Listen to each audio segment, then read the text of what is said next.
So you mentioned that you've been walking with the Lord for the last 22 years, which is a long time. How did that relationship start? Well, it's kind of funny because God used three ladies to get my attention, and that's what he would end up drawing me away from when it came to the sinful desire and nature of the way I was living. And, that being sex before marriage. And there was a gym that I used to work out at, and I had a plan to pack all my stuff and move to California from Wisconsin. And this lady at the gym who I would see almost every day at the desk, who would check me in, take my card, and make sure I was a member, gave me a book of prayers to bring along. And I was, out of kindness, I took the book, never planned on reading it, but ended up along the way reading the book, and it provided me peace when I was in California in the morning before I would leave for work. I'd read the book, and I don't even know that I was associating it with God. I was just reading this book and continuing to see that it was helping me from day to day. But what was really interesting is God would then provide me a landlord there who I went to rent out a room in her house.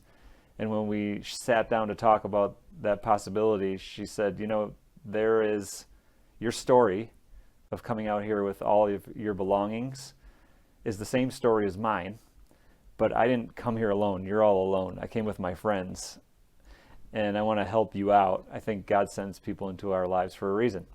And I said, maybe God just started to work on me. And she would end up bringing me to church.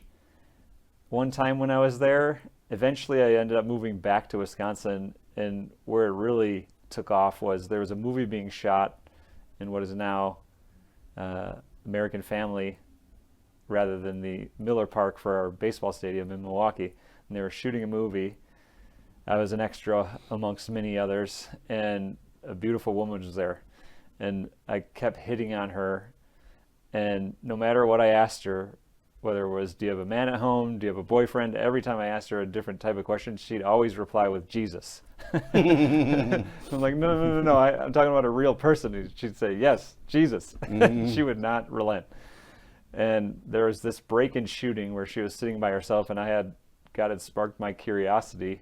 What's up with this lady talking about Jesus only, and then what's going on with this relationship with God that she has?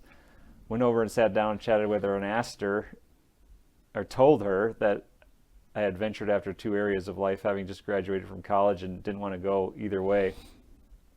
And she said, well, maybe God's trying to talk to you. And I said, well, maybe you're right. Started to explore churches in my area, and what did God do? He put me in front of a pastor who was preaching on sex before marriage, telling everyone that it was wrong and we ought to abstain from it.